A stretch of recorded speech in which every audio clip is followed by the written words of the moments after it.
आता बातम्या पाहूया विस्ताराने। सुरुवातीलाच बातमी आहे भिगवण इथून। भिगवण इथल्या अपहरण प्रकरणाला वेगळं वळण लागलेलं आहे। ज्या तरुणीचं अपहरण झालं होतं त्या तरुणीचं वक्तव्य समोर आलेलं आहे। या तरुणीनं मुस्लिम तरुणासोबत प्रेमसंबंध असल्याचं कबूल केलेलं आहे। प्रेमसंबंधाची तरुणीनं कबुली दिलेली आहे।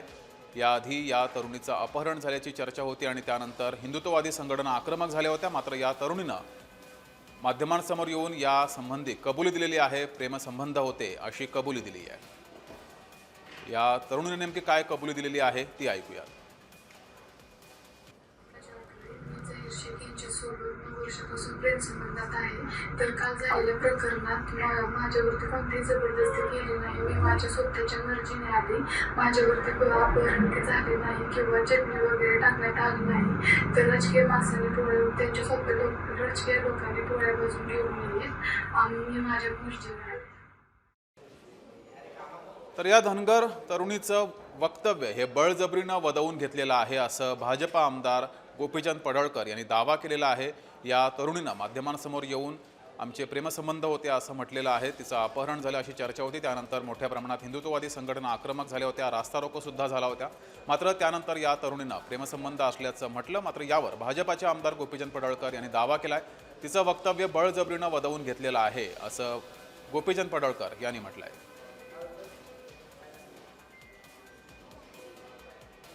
तर भिगवणमध्ये एका तरुणीचं अपहरण झालं होतं। त्यानंतर हिंदुत्ववादी संघटना चांगल्याच आक्रमक झाल्या होत्या, रास्ता रोको सुद्धा केला गेला होता।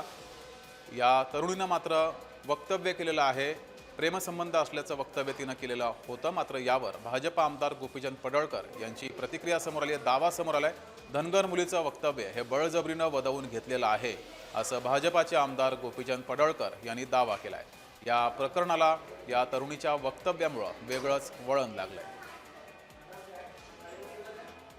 या तरुणीचं अपहरण झालं, त्यानंतर मोठ्या प्रमाणात हिंदुत्ववादी संघटना आक्रमक झाल्या होत्या।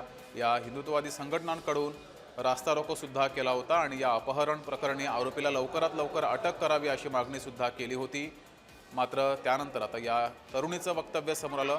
प्रेमसंबंध असल्याचं या मुस्लिम तरुणासोबत प्रेमसंबंध असल्याचं या तरुणीनं म्हटलंय। यावर गोपीचंद पडळकर यांनी मात्र धनगर मुलीचं वक्तव्य हे बळजबरीनं वदवून घेतलेलं आहे असं म्हटलेलं आहे। आमदार गोपीचंद पडळकर यांनी हा दावा केलाय।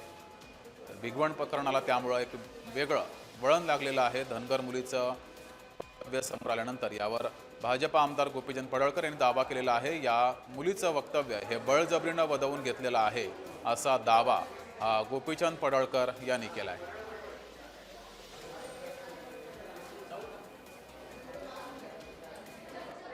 धनगर समाजाच्या आरक्षणाच्या बाबतीमध्ये सरकारची भूमिका काय आहे त्याच्यावरती एकदा खुली चर्चा झाली पाहिजे।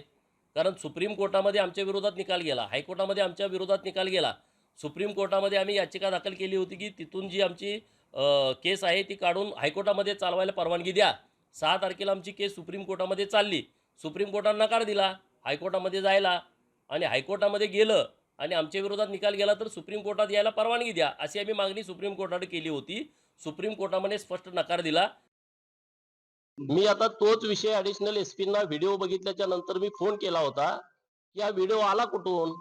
त्यांनी म्हटले की वेगळं ऍप त्यांनी वापरलंय, त्याच्याची लोकेशन दिसत नाही। त्यांनी पोलिसांना व्हिडिओ पाठवलं, नंतर घरच्यांना व्हिडिओ पाठवलं, म्हणजे त्यांचं धाडस वाढलेलं आहे किंवा त्यांच्या पाठीमागे कुणीतरी आहे, या मुलाला वाचवण्याचा कुणीतरी प्रयत्न करतंय असा त्याचा अर्थ होतोय। त्याचे चुलते इथले गुंड आहेत, प्रचंड त्याची दहशत आहे, त्याच्यावरती अनेक गुन्हे आहेत। मागे हिंदू मुलींच्या अपहरणामध्ये पण तो आरोपी होता। तर आपले प्रतिनिधी नवनाथ बोरकर आपल्यासोबत जोडलेले आहेत। नवनाथ, या प्रकरणाला आता वेगळं वळण लागलेलं आहे। गोपीचंद पडळकर यांचा सुद्धा दावा समोर आलेला आहे। काय नेमकं भिगवणमध्ये सध्या सुरू आहे?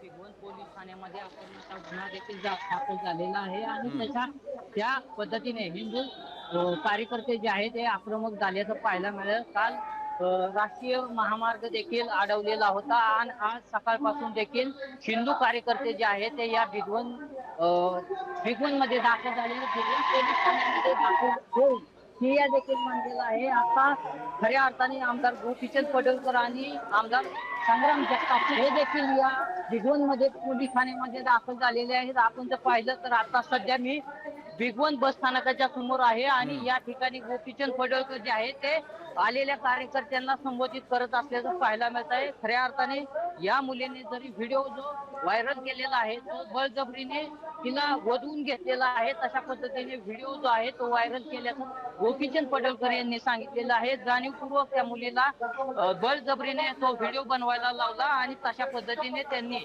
तो व्हिडिओ जो आहे तो पोलिसांकडे पाठवलेला आहे.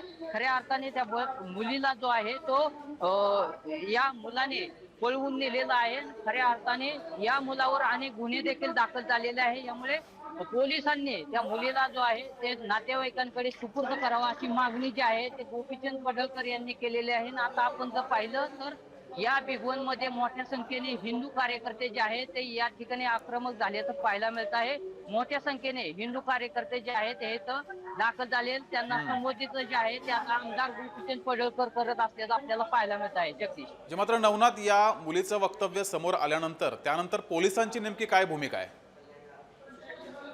सध्या पोलिसांनी जे आहे ती भूमिका अद्यापही स्पष्ट केलेली नाही. मात्र त्या मुलीने जो आहे तो व्हिडिओ पोलिसांना पाठवला. मात्र पोलिसांना जर व्हिडिओ तशा पद्धतीने पाठवला असेल तर ती मुलगी का सापडत नाही असा आरोप जो आहे तो गोपीचंद पडळकर यांनी पोलिसांना केलेला आहे, जाब विचारलेला आहे. मात्र पोलिसांनी अद्याप तरी अशी भूमिका काय स्पष्ट केलेली नाही. कारण पोलिसांनी सांगितलेलं आहे की ते वेगळ्या ऍप वरून त्या मुलीने जो आहे त्या मुलाने व्हिडिओ व्हायरल केलेला आहे, यामुळे त्याचा तपास लागत नाही. मात्र यामुळे शंका उपस्थित केली जाते आहे. यामुळे त्या मुलीला तातडीने या नातेवाईकांच्या सुपूर्द करावा अशी मागणी देखील आता गोपीचंद पडळकर यांनी पोलिसांना केल्याचं ठीक आपल्याला आहे. पाहायला मिळत आहे. नवनाथ, तुम्ही या घटनेवर लक्ष ठेवून राहा. तुर्तास धन्यवाद दिलेल्या माहितीबद्दल.